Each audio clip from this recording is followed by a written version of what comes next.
Bienvenidas a la charla. Nosotras la hemos titulado ¿Cómo paramos el ataque de Ayuso a la universidad pública? Él es Elías, que es trabajador precario de la universidad. Yo soy Nad, soy estudiante de la Facultad de Somosaguas, estudio Sociología. Y nada, ahí también venimos dando la pelea contra el ataque. Yo no sé si estuvisteis ayer en la asamblea de Filo, que fue absolutamente espectacular, más de 150 trabajadores, profesores, estudiantes empezando a organizarse por una pelea muy dura que tenemos por delante. Nada, no voy a repetir un poco lo que planteaba Ru. Venís conociendo el ataque, consiste en unos presupuestos de miseria que nosotros supone un recorte del 35%, pero por otro lado Ayuso tiene un anteproyecto de ley que todavía no ha terminado de poner sobre la mesa, pero que existe ya un anteproyecto que está tratando de aprobar, que implica una vuelta de tuerca del modelo neoliberal de la universidad, es decir, una universidad de élite gobernada por empresas y ultra represiva, que es un ataque brutal a los estudiantes, que es un ataque también muy fuerte contra trabajadores y profesores, pero que sobre todo es un ataque al derecho al acceso a la educación superior que tiene la clase trabajadora, ¿no? Y un ataque, lo veremos en esta charla, que no sería posible sin las leyes universitarias previas, que son un poco la antesala, que son las leyes universitarias del gobierno progresista del PSOE y de Unidas Podemos, la LOSU y la LCU, y sin tampoco la complicidad de los rectores, que también hablaremos un poco de ese tema. Pero nada, nosotras en realidad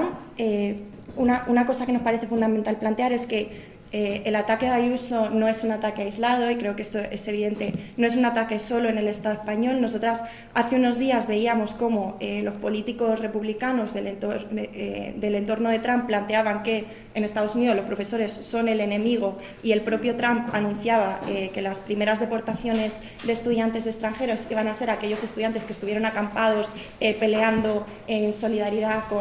con Palestina, contra el genocidio, contra el imperialismo de su propio gobierno, y enfrentando con todo una represión que yo no sé si visteis a las imágenes, pero era absolutamente brutal, ¿no? Y que era además una represión que llevó a cabo el Partido Demócrata. En Argentina también los estudiantes, bueno, en Argentina venía planteando, Milei, no sé si sabéis que en Argentina viene desfinanciando la universidad pública, y para eso lo venía calificando como un nido de zurdos o un nido de ideología de género. Es decir, que en todo el mundo la extrema derecha está poniendo el foco o uno de sus focos sobre los ataques sobre las universidades, y también sobre las resistencias que pueden despertar en las propias universidades, como el movimiento estudiantil. Además, estos ataques se dan en un contexto en el que el movimiento estudiantil viene emergiendo a nivel internacional en diferentes países, no solo con las movilizaciones por Palestina, que empezaron en Estados Unidos, que fue el epicentro, pero que se extendieron la solidaridad rapidísimo por todo el mundo. Hace menos de un año, muchas de las compañeras que estamos aquí, no sé si las compañeras también que no sois de la agrupación estuvisteis acampando por Palestina. Nosotras fueron más de 40 días de acampadas, y acampábamos contra la complicidad de nuestras universidades con el genocidio, contra la complicidad de nuestras universidades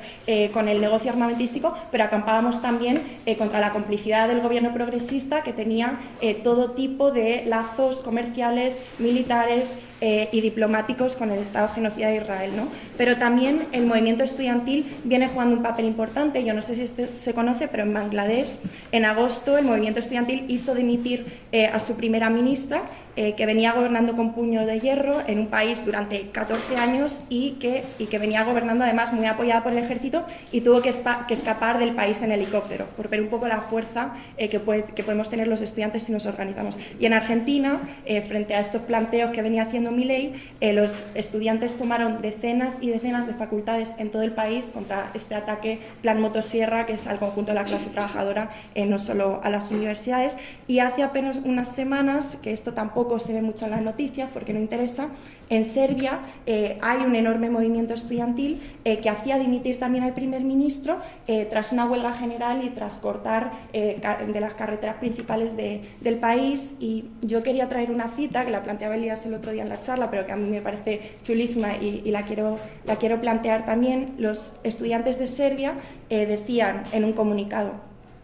Actualmente en Serbia los estudiantes tenemos el control total de 62 de las 80 facultades del país. Esta es la protesta más extensa en nuestra región desde 1968. Hemos suspendido las clases, disuelto todos los cuerpos de representación estudiantil, autoorganizado asambleas, votado nuestras demandas en tan solo 3 semanas. Casi todas las universidades de Serbia se han convertido en centros políticos de autoorganización de operaciones las 24 horas.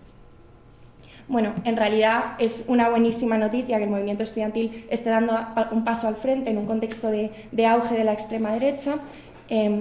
Pero por otro lado, todo este envalentonamiento de la extrema derecha, esto lo queríamos plantear, muestra las herramientas que tiene la clase capitalista, que tiene la burguesía, a las que recurre, ¿no?, para resolver los problemas que genera su propio sistema, los problemas que generan los capitalistas, guerras, crisis, catástrofes climáticas, pero que no son las únicas herramientas para hacer frente a estas crisis. No solo recurren a la extrema derecha, porque tanto la extrema derecha como los gobiernos progresistas vienen en realidad compartiendo y aplicando toda una agenda de ataque durante décadas a la clase trabajadora, de precarización de la juventud, de imposibilitar el acceso a la vivienda, etcétera, etcétera. Eso es algo que la juventud del Estado español yo creo que conocemos muy bien. El rearme militar, las políticas racistas de extranjería, la inacción frente al cambio climático, son todo cosas que gobiernos de todos los colores, de todos los estados imperialistas vienen aplicando, ¿no? Bueno, pues en este marco de un mundo cada vez más convulso, decíamos, los ataques a la universidad pública no son arbitrarios, no son casuales, son parte de una política fundamental de todos estos estados para subordinar las universidades aún más a los intereses de los grandes capitalistas y a la industria militar en un contexto de crecimiento de tendencias a la guerra. Y en el Estado español, el ataque privatizador de Ayuso se da también en el marco de algunos estallidos de lucha. Nosotras, por parte de estudiantes, por parte de trabajadores, por parte de docentes, venimos de las acampadas, venimos de la jornada de lucha del 27S por Palestina, que van apuntando a una recomposición del movimiento estudiantil después de 10 años de pasividad, pero también se da en el marco de luchas en el conjunto de la Comunidad de Madrid por parte de las trabajadoras sanitarias, por parte de las profesoras que están de secundaria que están organizadas en el movimiento de menos lectivas, por parte de los estudiantes de FPs que también están ahora en huelga dando una pelea muy fuerte. Es decir, que todo este ataque se da en un marco de lucha en el que hay respuesta, ¿no? Y es algo en lo que nos tenemos que apoyar. Y ya voy terminando. Entonces, frente a esta crisis de la universidad neoliberal,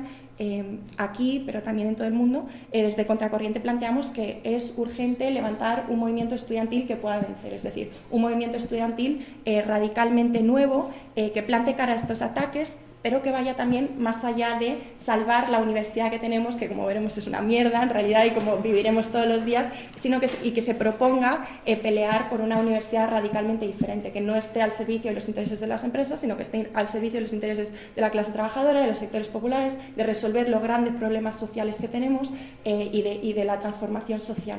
Y desde Contracorriente, además, tenemos muy claro que esta pelea por una universidad radicalmente diferente no está separada de pelear por una sociedad radicalmente diferente, es decir, de acabar con el sistema capitalista y pelear por una sociedad socialista. Bueno, muy bueno. Yo quería plantear un poco la universidad, ¿qué es la universidad?, ¿no? Es como, se dicen muchas cosas, entonces quería plantear un poco una reflexión en torno a esto. Las universidades, yo creo que todos aquí lo sabemos. Hola. No son una institución neutral, sino que están organizadas para servir a los intereses de la clase dominante, ¿no? En esto, pues muchas asociaciones, organizaciones políticas estarán de acuerdo. Pero no solo eso, sino que las universidades también no han sido ajenas a las contradicciones de clase de nuestra sociedad, también han sido un espacio de lucha y de autoorganización de estudiantes y trabajadores, y tanto de lo primero como de lo segundo son conscientes tanto los gobiernos como los empresarios, y eso tiene que ver mucho con la ley que se trata de aprobar Ayuso ahora. Aparte de estas cosas, para garantizar su dominación y ese papel, ¿no?, de reproducción social que tiene la universidad se organiza de forma totalmente antidemocrática. O sea, si miramos cómo está organizada, la estructura es propia de una sociedad feudal, es decir, tiene sus estamentos con privilegios no solo económicos, sino privilegios de gobierno en la propia universidad. Por ejemplo, los catedráticos ellos solos suman más de la mitad del hemiciclo del claustro, donde se toman decisiones importantes y otros muchos elementos, mientras que trabajadores, estudiantes, en realidad ni pinchan ni cortan en esa estructura estamental. Y luego además hay incluso sectores de trabajadores, subcontratados y demás que ni siquiera están representados ahí, y eso es muy importante tenerlo en cuenta. Ahora bien, esa universidad medieval, ¿no?, ha ido cambiando también con el tiempo. Por ejemplo, a comienzos del siglo XX era una universidad muy centrada en una universidad para las élites, para sectores muy privilegiados de la burguesía y de la nobleza, y tras la Segunda Guerra Mundial, en los 60, 70, fruto de un momento en el que hay un cierto crecimiento del desarrollo de la economía, también la universidad empieza a convertirse, a dejar entrar, por decirlo de alguna forma, a necesitar formar una fuerza de trabajo técnica, cualificada. Es cuando las universidades se masifican y se crea lo que podemos llamar la universidad de masas. Es decir, tratar de solventar esa necesidad de las empresas de una mano de obra cualificada. No solo eso, sino que las universidades también, en un marco de Guerra Fría que había en esa época, serán campeonas en reprimir a investigadores críticos y a estudiantes críticos. Por ejemplo, en Estados Unidos, donde las políticas macartistas fueron tan importantes, se llegaron a expulsar entre los años 40 y 50 más de 100 investigadores críticos, o que eran o comunistas o no, que tenían una posición diferente o crítica respecto a la universidad o respecto al régimen político. Aquí habíamos dicho que las universidades se masificarán. Son esos años en los que en los que la universidad se reproducía esa idea de que a través de la educación y que si nos formamos y tal vamos a solucionar los problemas del mundo, una sociedad en cierta medida del ascenso social, todas estas ideas que ya conocéis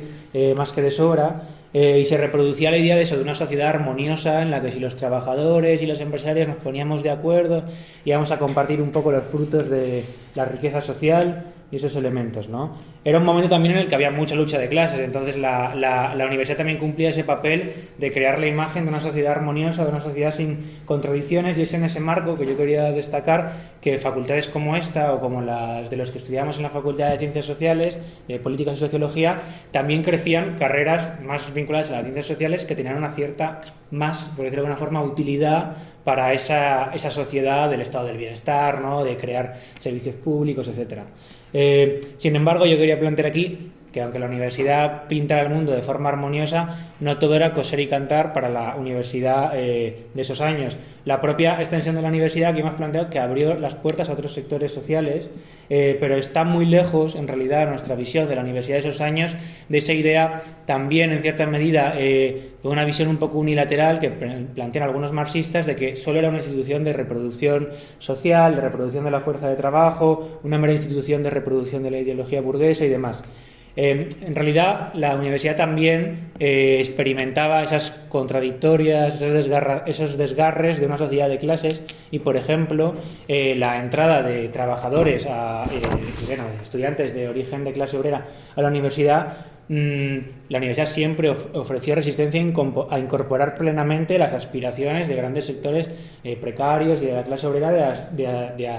de adquirir o de poder acceder a la cultura, a una formación superior, a tratar de aprender y conocer el mundo. Todos esos elementos de aspiración de la clase obrera también la universidad trataba de coartarlos, y de hecho se produjeron grandes peleas dentro del movimiento estudiantil y fuera de él, dentro de la clase obrera, tanto por poder acceder a la universidad como desde los propios estudiantes por no ser embrutecidos, adocenados por los estudios, los planes de estudio que se enseñaban en la universidad, de acceder al conocimiento y la cultura, a una educación más libre, etcétera. Y para nosotros es clave tener en cuenta ese carácter de la universidad más contradictorio, más dialéctico, del que lo plantean algunos investigadores o algunas corrientes políticas. La juventud, además, aquí queríamos plantear, no es una clase social, en realidad. La juventud es un sujeto social, pero es policlasista, es decir, está compuesta de muchos sectores sociales, y en muchos momentos de la historia y en la actualidad también opera, la metáfora es un poco como una caja de resonancia, ¿no?, de los malestares sociales de las clases sociales que componen a la juventud. ¿Eso qué quiere decir? Que la juventud puede ser la chispa, y la juventud universitaria en particular, la chispa, porque está concentrada en campus, en facultades, etcétera, puede ser la chispa que desencadene grandes procesos revolucionarios en muchos momentos, lo hemos visto, Mayo del 68, etcétera, pero también por esa composición heterogénea puede ser un actor muy reaccionario, muy conservador, como pasó, por ejemplo, voy a poner dos breves ejemplos, por ejemplo, en el Estado español en los años 30, la juventud era un nido de organización de grupos fascistas. Las universidades aquí conocemos, en el Estado español, quiero decir, la Complutense mismamente, pero en los años 20, en los años 10 particularmente, la Universidad del Estado español, por ejemplo, protagonizó los primeros combates contra la dictadura de Primo de Rivera, el movimiento estudiantil, que en cierta medida fue el preludio de lo que fueron los años 30, de la Revolución Española, de las tomas de tierras, ocupaciones de fábricas, etcétera. Entonces puede tener un rol muy progresivo o muy reaccionario. Y en mi opinión, y la opinión de los compañeros de Contracorriente, es que eso también es la pelea que se libra ahora. ¿Qué rol va a tener el movimiento estudiantil en los combates que vienen? Yo hoy quería poner un ejemplo más entusiasmante, que es el de mayo del 68. En mayo del 68... que no fue una movilización solo francesa, o sea, sucedió en muchos lugares del mundo, pero me voy a poner en el caso de Francia. El mayo francés comenzó sin que meses atrás nadie se lo preveyera. Yo, por ejemplo, que vengo de la Facultad de Ciencias Políticas y Sociología, había grandes investigaciones de grandes académicos franceses diciendo la clase obrera no tiene conciencia de clase, no va a pasar nada. Bueno, un mes después, era mayo del 68, los estudiantes franceses venían dando una pelea, al principio una pelea más reducida a los sectores estudiantiles y tal, contra la guerra, contra el colonialismo en Argelia. Habían creado comités de solidaridad con el pueblo argelino, como los comités de solidaridad con Palestina que hicimos aquí hace un año. Hubo una fuerte represión, una movilización en Francia contra la guerra de Vietnam, que desencadenó un proceso de movilización muy grande en mayo, hasta el punto de que, no sé si conoceréis, pero fue la noche de las barricadas, ¿no? Fue una noche en la que los estudiantes se atrincheraron en los principales barrios de la ciudad de París, y hubo enfrentamientos callejeros muy duros con la policía, que llevaron también a que se sumaran sectores de trabajadores a esos combates, y que 7 días después, o no sé cómo fue, o 3 días después, efectivamente, tuvo lugar la mayor huelga general de la historia de Francia, con 7 millones de trabajadores en todo el Estado francés protestando y enfrentándose a esa reaccionaria república supuestamente armoniosa, supuestamente sin contradicciones de clase, que se había construido esa idea tras la Segunda Guerra Mundial, ¿no? Y se pueden ver, esta pelea se convierte en todo un acontecimiento, no solo en una huelga, sino un proceso de movilización muy intenso. Por ejemplo, los trabajadores ocupan las fábricas, es una pelea por el control de los trabajadores de las fábricas, los estudiantes ocupan las facultades, quieren controlar y decidir cómo se hace su propia educación, los trabajadores secuestran a sus propios jefes, a sus propios capitalistas y patrones, los estudiantes quieren votar planes de estudios radicalmente diferentes, los capitalistas y la derecha, y también los progresistas, se puede decir que en ese periodo de tiempo realmente temblaron. Y los estudiantes no pusieron sus energías solo en mejorar un poco la universidad y demás, sino que se solidarizaron con los obreros y pusieron a disposición también la universidad de la lucha que se fraguaba en los centros de trabajo, que era también por una sociedad totalmente diferente. Por ejemplo, en la Facultad de Bellas Artes hacían afiches, hacían carteles, que son muy conocidos, muy famosos, tratando de poner a disposición, ¿no?, esa creatividad de los estudiantes y esos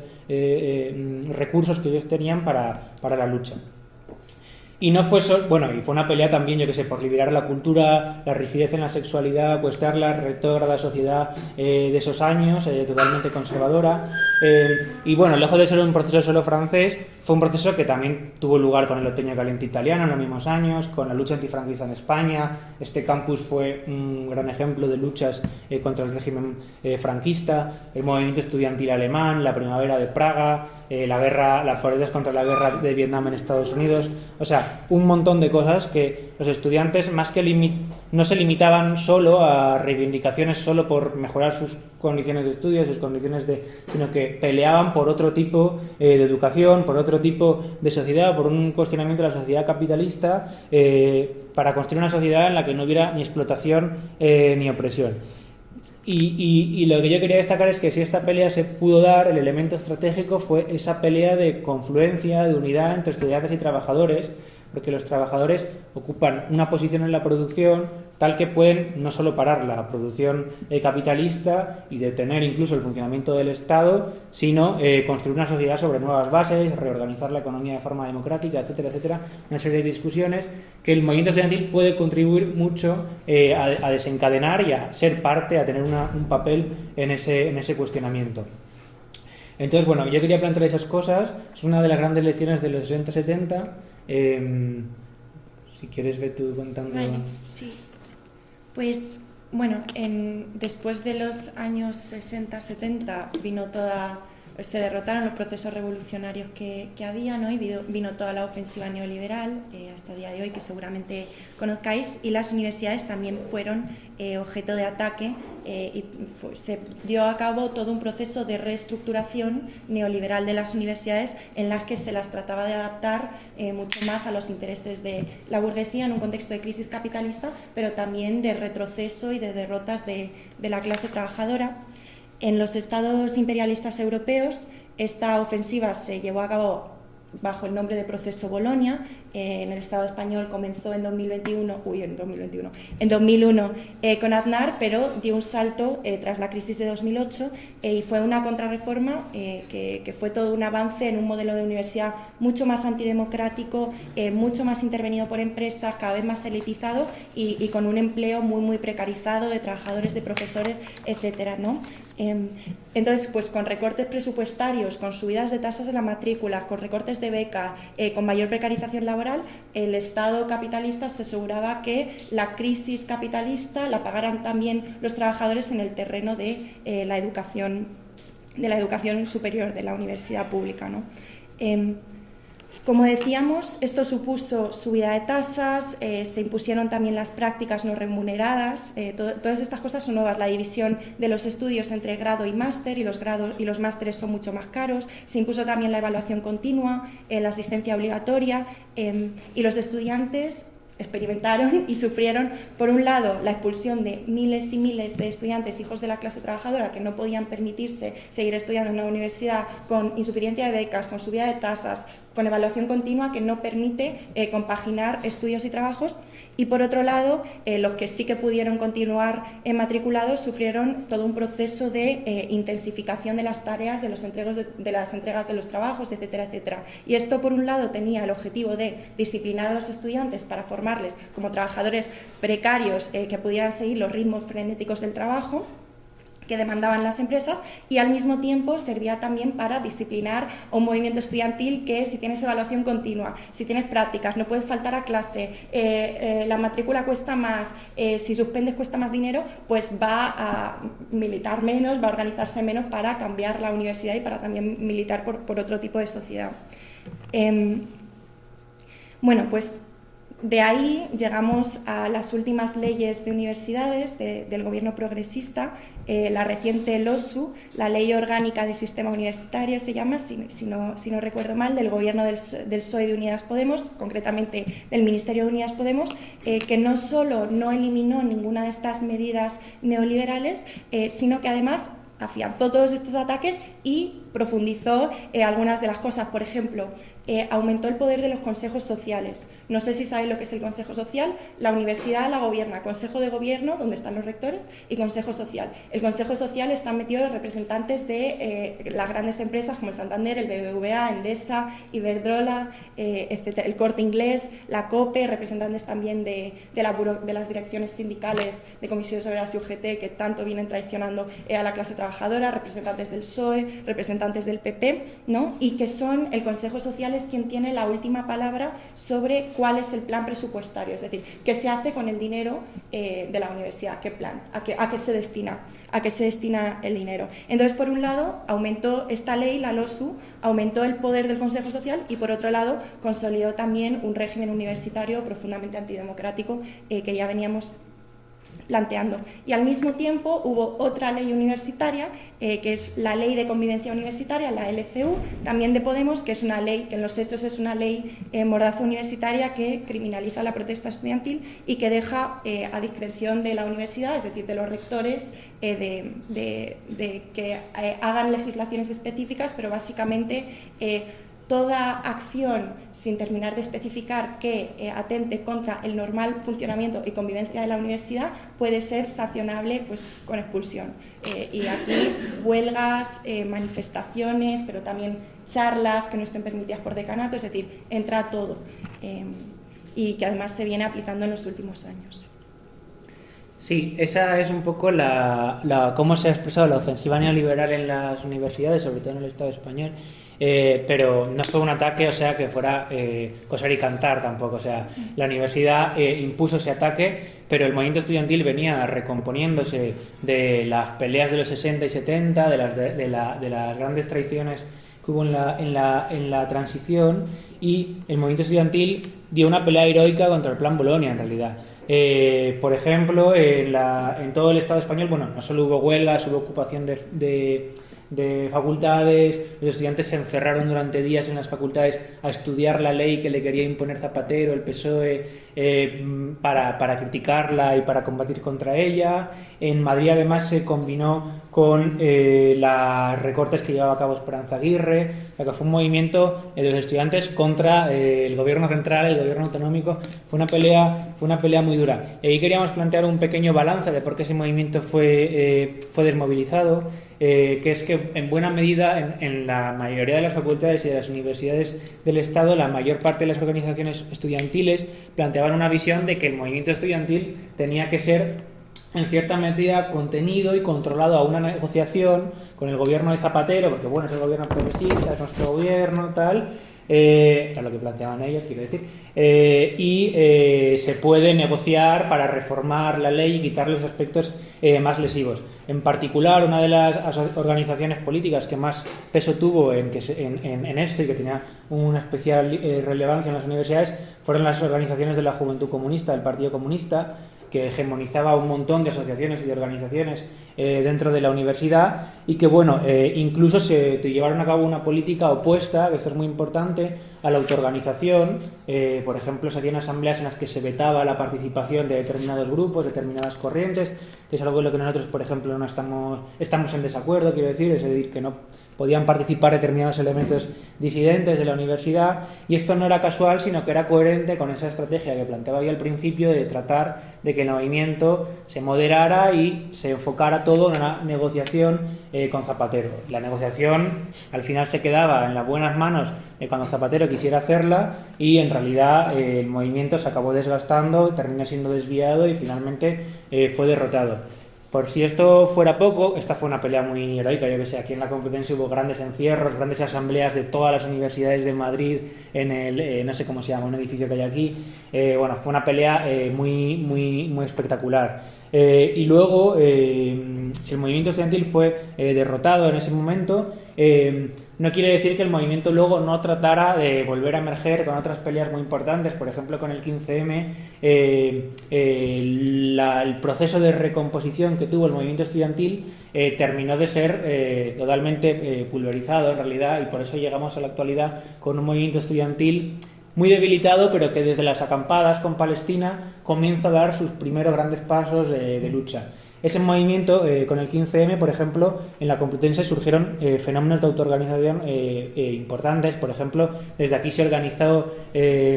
por parte de estudiantes y tal el Rodeo al Congreso, que hace poco trataba de ser, bueno, había juicios que les querían meter a la cárcel. Se organizaron asambleas, encierros, movilizaciones. Y aquí quería destacar otro elemento importante, es que los estudiantes se encerraron en las universidades y, por ejemplo, en el año 2013, el rector de la Complutense, José Carrillo, que es el hijo de Carrillo, el del PC, dio permiso a la entrada de los antidisturbios en la facultad de Somosaguas, en el campus de Somosaguas, y eso llevó a la detención de 11 estudiantes Es un caso que ahora igual no nos suena tan raro, que entre la policía en los campus, pero en ese momento era algo inédito desde la dictadura, era como algo que en los campus no puede entrar la policía si no es con permiso del rector, como sigue siendo ahora, y este rector, supuestamente un rector progresista vinculado a Izquierda Unida, avaló la entrada de la policía en los campus. Y si eso fue posible, fue en buena medida también porque una buena parte de las asociaciones estudiantiles y del profesorado tenían depositados un montón de ilusiones, un montón de expectativas en un rector que supuestamente era un rector progresista, supuestamente era un rector amigo de las asociaciones, un rector que estaba ligado a las asociaciones del PC de las facultades, o sea, estaba toda esa lógica ahí. Y en realidad fue todo un ejemplo, fue todo un fenómeno de cooptación a escala universitaria que impidió la radicalización del movimiento estudiantil y que facilitó su represión. Con el surgimiento del 15M en las facultades, yo pongo todos estos ejemplos porque quiero decir, el movimiento estudiantil, si hubiese habido si hubiese dado la lucha en contra de estas tendencias, el movimiento estudiantil, por ejemplo, cuando surgió el 15M, podría haber llevado a cabo una pelea de resistencia desde las facultades, de resistencia a lo que fue el desvío luego con Podemos, que se desvió todo un movimiento hacia las instituciones, y podría haber llegado preparado a ataques como el de ahora, mucho más fortalecido, incluso haber sido un movimiento de resistencia que hubiese permitido plantar cara, yo que sé, a un montón de ataques que la de extrema derecha también quiere hacer y Ayuso quiere hacer en Madrid. Con el surgimiento de Podemos fue muy relevante que una buena parte de los tejidos asociativos, por ejemplo, Somos Aguas estaba contra Poder, era la asociación donde militaba Pablo Iglesias. Con el surgimiento de Podemos, una buena parte del tejido de asociaciones de la facultad prácticamente se vació. O sea, la facultad se quedó convertida en una especie de erial donde no había actividad política, porque buena parte de los militantes, de figuras destacadas del movimiento estudiantil, se integraron dentro de ese proyecto de, bueno, ahora lo que hay que hacer es votar cada 4 años y conseguiremos un gran cambio si entramos en el gobierno, y por el camino se fue desmovilizando la lucha de los estudiantes y de la lucha también de los trabajadores. Y en particular, incluso organizaciones políticas como anticapitalistas tuvieron un peso destacado en esto porque, son unas asociaciones que también están en la facultad, que estuvieron 8 años metidos dentro de Podemos y salieron con un balance de, volveríamos a hacer lo mismo, el problema fue entrar a gobernar con el PSOE, etcétera. Y yo quería plantear ese balance porque también me parece importante para entender que los estudiantes, si hay pasividad, si hay menos movilización, si hay menos lucha, no es por culpa de que los estudiantes sean que pasan de todo, sino que tiene que ver con las experiencias previas, estratégicas, que el movimiento estudiantil ha tenido y que le han llevado a que llegue más debilitado. Y eso tiene que ver con una pelea también de diferentes concepciones dentro de cómo tiene que funcionar el movimiento estudiantil. Y en ese marco, que llegara Podemos al gobierno, esta gente que había puesto por todo que llegara Podemos, y lo que plantea Nat, que se aplicaran esas leyes que seguían en una línea de continuidad, de precarización, de privatización de la universidad pública, terminó por desmoralizar y quemar a un montón de gente, de estudiantes, quiero decir, que habían depositado esperanzas en ese proyecto político, ¿no? Vale. Eso. Pues este es un poco el marco en el que se da el ataque de Ayuso, que en realidad es muy evidente que no es un cambio de tendencia, pero como veremos en realidad sí que es un salto importante en avanzar en este modelo de universidad neoliberal, capitalista. Yo voy a plantear un poco 7 cuestiones que a mí me parece que permiten entender un poco mejor, aunque ya las venimos planteando, qué hay detrás del ataque de Ayuso. En primer lugar, el ataque son 2 frentes. Primero, con unos presupuestos de miseria, que suponen un recorte del 35%, esto ya lo sabemos, y que deja a las universidades económicamente asfixiadas, que las empuja a la quiebra. Y a esto le sigue la nueva ley de universidades, que todavía solo ha salido el anteproyecto, que es una ley ultra neoliberal y represiva, y que establece que las universidades se tienen que hacer cargo, las propias universidades públicas, de 1/3 de su financiación. Es decir, por un lado recortan presupuestos y luego con una ley dice es que tienes que hacerte cargo de 1/3 de tu financiación. Y además, al mismo tiempo, plantea el anteproyecto de ley que tienen que recurrir las universidades a colaboraciones con empresas privadas para hacerse cargo de ese recorte de 1/3 de la financiación.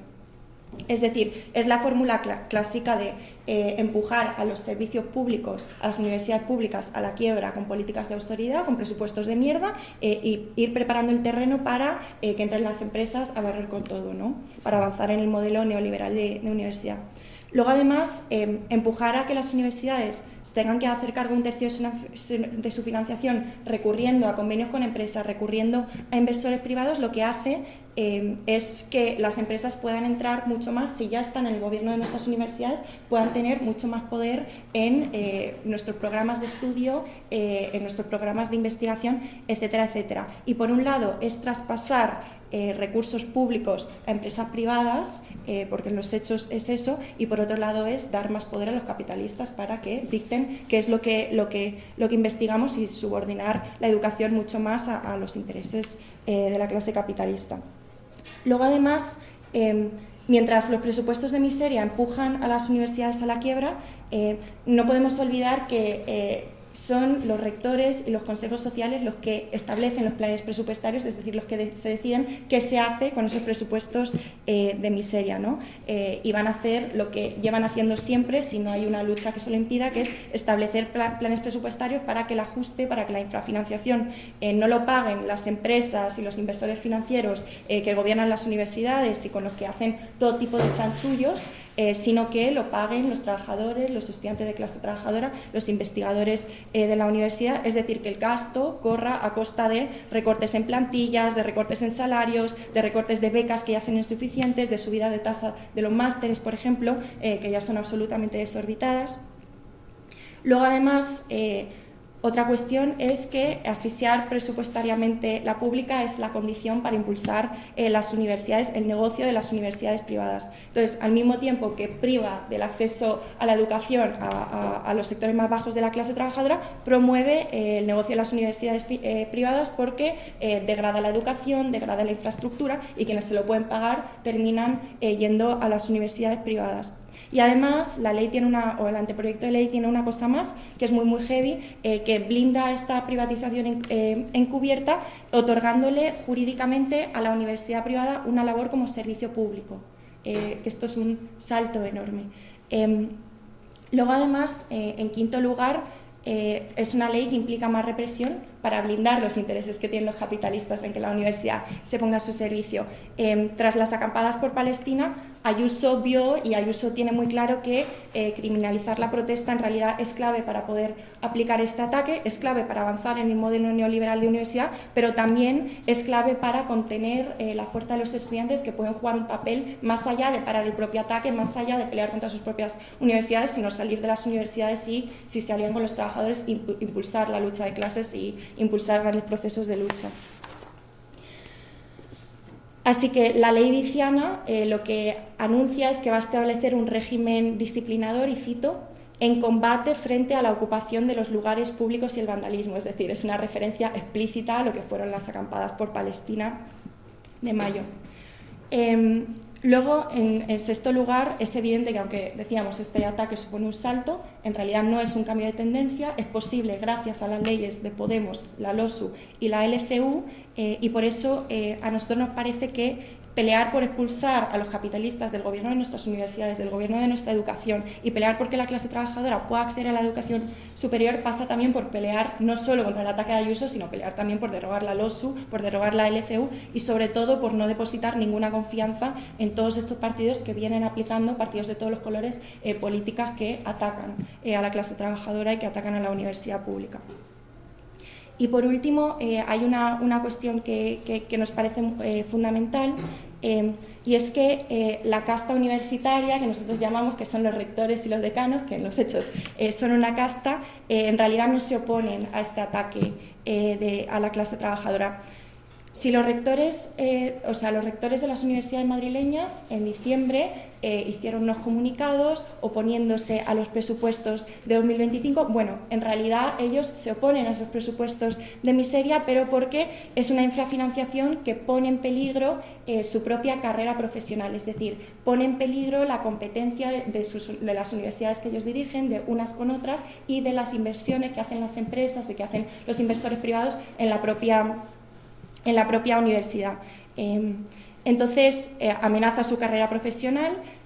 pero ni se oponen a que las empresas dirigen las universidades, ni se oponen a que se liticen las universidades, ni se oponen a la precariedad de los trabajadores, todo lo contrario. En realidad, en las últimas décadas, de todos estos ataques neoliberales a la universidad pública, los rectores y decanos no solo han sido el primer eslabón, los primeros encargados, los primeros responsables en aplicar y en transmitir el ajuste en las universidades privadas, gestionándolos en pro de las empresas con las que gobiernan codo con codo y haciendo así carrera profesional, sino que además vienen reivindicando abiertamente la elitización de las universidades, de la universidad pública, y reprimiendo a estudiantes y trabajadores que vienen organizándose todos estos años contra todos estos ataques. Y prueba de eso, por ejemplo, es que en el comunicado que sacaron en diciembre ellos se apoyaban en la LOSU, que es una ley ultra neoliberal, porque ellos están de acuerdo con esa ley ultra neoliberal, y ni siquiera mencionaban la ley de Ayuso. Es decir, ellos tienen un interés de ponerse al frente del movimiento estudiantil para que pelee contra los presupuestos, porque pone en peligro sus propios intereses de autopreservación, pero en el momento en el que el movimiento estudiantil dé un paso más y diga, no, vamos a pelear por la ley Viciana, vamos a pelear porque las universidades sean gratuitas, vamos a pelear contra la LCU, los rectores no solo se van a bajar del carro, sino que además van a ser los primeros en reprimir o en tratar de contener de todas las formas posibles al movimiento estudiantil. Van a ser los que se van a encargar de que los presupuestos caigan sobre los trabajadores, sobre los estudiantes y sobre los profesores, y van a terminar reprimiendo, y por eso para nosotros es fundamental no solo, o sea, para nosotros es fundamental señalar abiertamente que son cómplices y plantear que están al otro lado de la barricada, y que no podemos colocar ninguna esperanza en la dirección de un régimen universitario que es profundamente antidemocrático y que está diseñado para poner la institución al servicio de las empresas. Y ya está. Sí. Bueno, volviendo a algunas cosas que habíamos planteado al principio, en realidad, ¿por qué en todo el mundo la extrema derecha ataca a la universidad, ¿no? Y no solo a la extrema derecha. Se trata de imponer en realidad una nueva relación de fuerzas en los campus, la infrafinanciación. Lo que busca es acelerar el colapso neoliberal de la educación superior, terminar de eliminar todos aquellos campos de estudio que durante los ataques neoliberales no pudieron eliminar debido a la resistencia de los estudiantes, y que ahora las empresas les sobran, es un gasto que no quisieran tener. También se trata de expulsar a los estudiantes de clase trabajadora que van a la universidad y luego llegan con demasiados títulos a puestos de trabajo bastante precarios, de convertir a los grupos de investigación y a los investigadores en una especie de servicio de consultoría a manos de las empresas, de subordinar, en fin, la investigación a aún más las necesidades de la industria tecnológica, de la investigación dedicada al armamento y a las instituciones gubernamentales, es decir, a las grandes urgencias, ¿no?, que tiene el capitalismo actualmente. Una parte importante de esa política, que no quería dejar de destacarlo ahí, es liquidar campos de estudio enteros que fueron un reflejo de luchas importantes que ha habido recientemente, como ha sido la del movimiento de mujeres, la del movimiento LGBT, la de las personas racializadas, etcétera, que también fueron, obviamente la universidad trató de instrumentalizarlas para cooptarlas, para lavarse la cara, ¿no? Quiero decir, yo que sé, en un contexto de ataques y de precarización en la universidad que sobre todo afecta a los estudiantes más precarios, a las mujeres, a las personas trans, etcétera, etcétera, se adoptaron también todo ese tipo de políticas de parte de la universidad como una forma también de lavarse la cara a una universidad que era cada vez más hostil y más precarizadora hacia los estudiantes. Pero bueno, también son un reflejo de esas luchas, ¿no?, de los estudiantes, yo quiero decir, tienen ese elemento contradictorio. Y la universidad neoliberal en realidad se ha vuelto, por decirlo un poco con los términos que usan los fachas, demasiado woke, ¿no?, para los bolsillos de lo que los capitalistas están dispuestos a tolerar. Pero no se nos puede olvidar que en este proceso de subordinar la universidad a los bolsillos de los capitalistas han sido parte tanto la extrema derecha o la derecha como los progresistas. Este furor de la extrema derecha contra los campus, a los que pintan como campus llenos de rojos, en realidad no tiene que ver con que los campus sean tan rojos como nosotros quisiéramos, sino que tienen bastante más que ver con que ellos son plenamente conscientes de que el ataque es tan brutal que va a haber resistencia y va a haber lucha de los estudiantes. Y entonces ellos son precavidos, prevén esa lucha de los estudiantes y tratan de no solo justificarse, sino de prevenir ese ataque, esa respuesta de los estudiantes. Bueno, nosotros nos tenemos que preparar también para enfrentar ese ataque, lejos de cualquier idea de que nos tengamos que poner de perfil. Entonces, aquí queremos plantear que si el movimiento estudiantil comenzó a recomponerse con la pelea de las acampadas, el movimiento en solidaridad con Palestina, tal vez, y esa tiene que ser nuestra apuesta en realidad, tal vez el movimiento estudiantil puede volver a emerger, tiene que volver a emerger a partir de esas experiencias que viene dando y tenemos que pelear por poner en pie un movimiento estudiantil que se ponga en pie de lucha en los campus contra el ataque de Ayuso y que tanto supere todas esas esas lecciones, ¿no? esas malas lecciones del movimiento estudiantil precedente, que fue desviado por ilusiones en los rectorados, que fue derrotado por ilusiones en que una negociación con el gobierno te va a resolver las cosas, que fue desviado por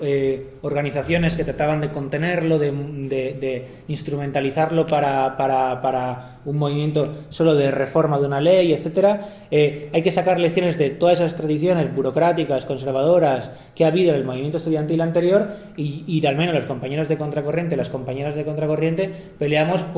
hay que refundar un movimiento estudiantil totalmente nuevo, pero no se trata de inventar la pólvora. También pensamos que hay que recuperar para la actualidad también las mejores experiencias de las luchas precedentes que ha dado el movimiento estudiantil y que se ha mostrado que funciona y que tal. Uno de los ejemplos es Mayo del 68, que lo ponía yo al principio, pero bueno, la pelea que dieron los estudiantes en otros momentos de la historia, queríamos que tiene que recuperarse esas mejores tradiciones. Ahora quiero yo señalar tan solo las tres posiciones mayoritarias que hay dentro del movimiento ahora en defensa de la universidad pública, podríamos decir, en términos generales. Hay tres posiciones diferentes.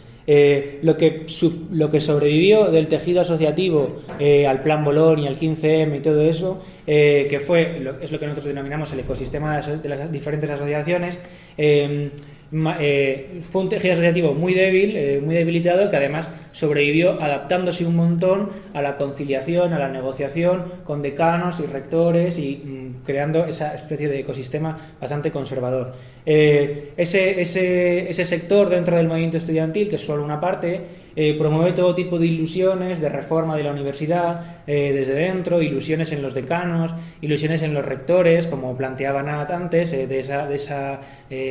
intención de que en la universidad los rectores, si tú no los criticas, se van a poner a tu favor y van a liderar el movimiento, ¿no? Como si Goyeatche fuera el Che Guevara, yo qué sé.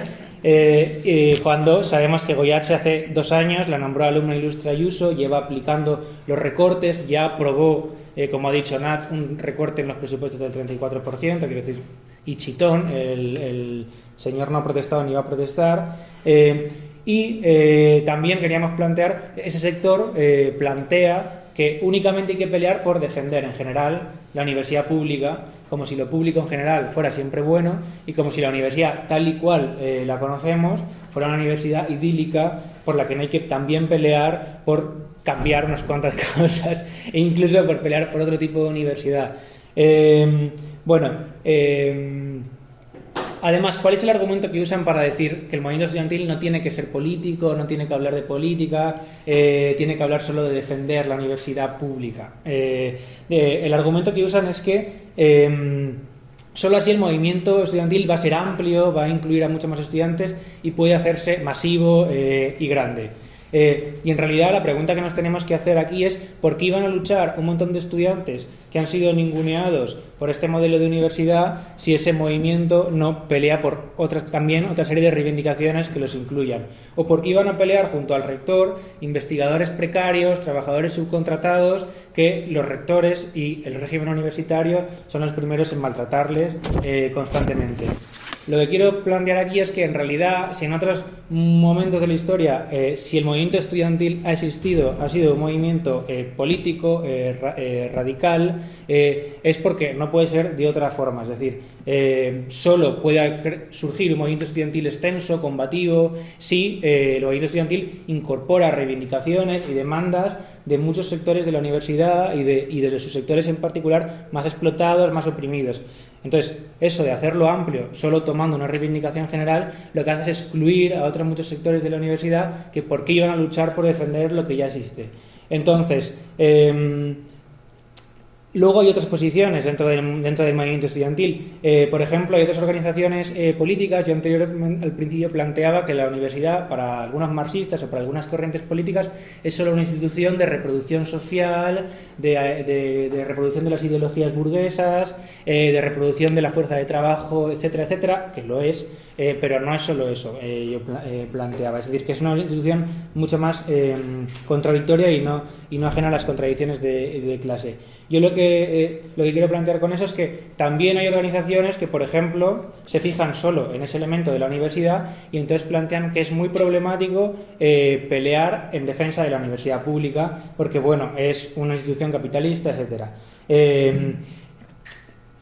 Con esto me refiero, por ejemplo, a los compañeros del movimiento socialista, que hay asociaciones en diferentes facultades que pertenecen al movimiento socialista. Esto no quiere decir que los compañeros, y sería injusto plantearlo así, no intervengan en el movimiento. De hecho, vienen interviniendo en el movimiento en defensa de la universidad. Pero no consideran que desarrollar el movimiento estudiantil sea una tarea fundamental para parar el ataque.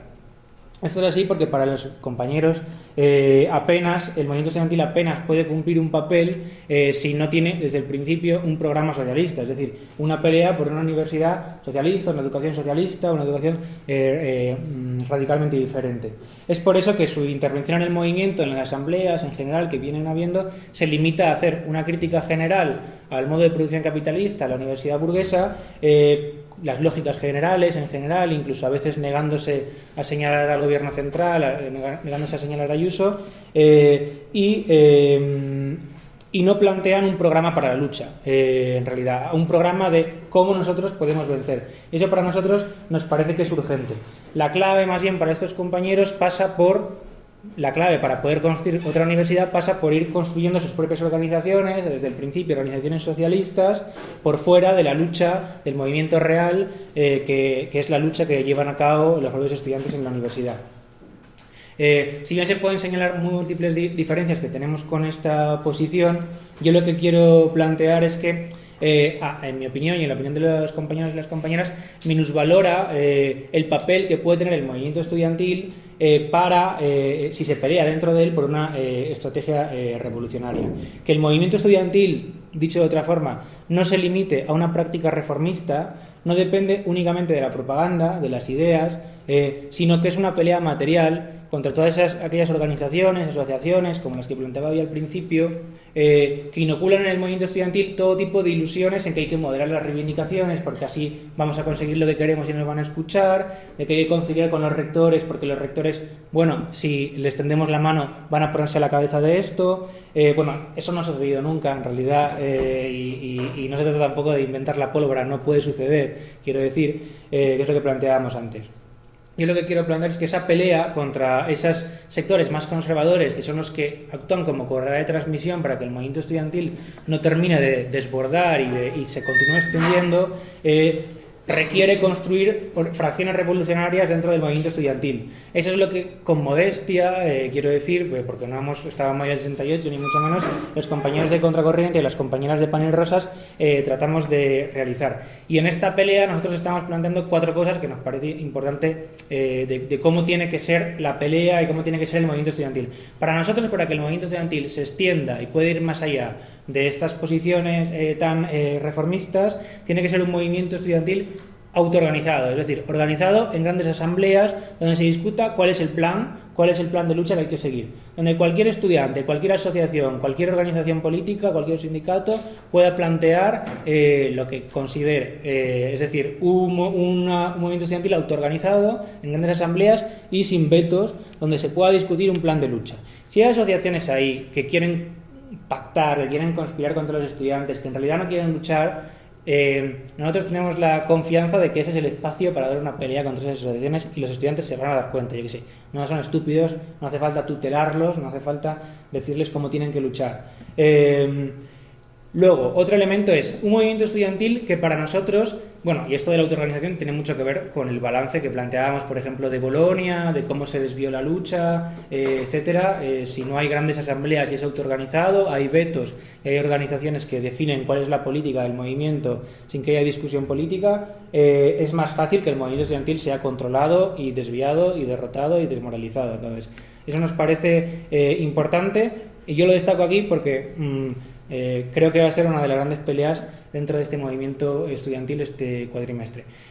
Luego está otro elemento, que es que el movimiento estudiantil sea independiente de los rectores y de los decanos, de esa casta apolillada de catedráticos, de gente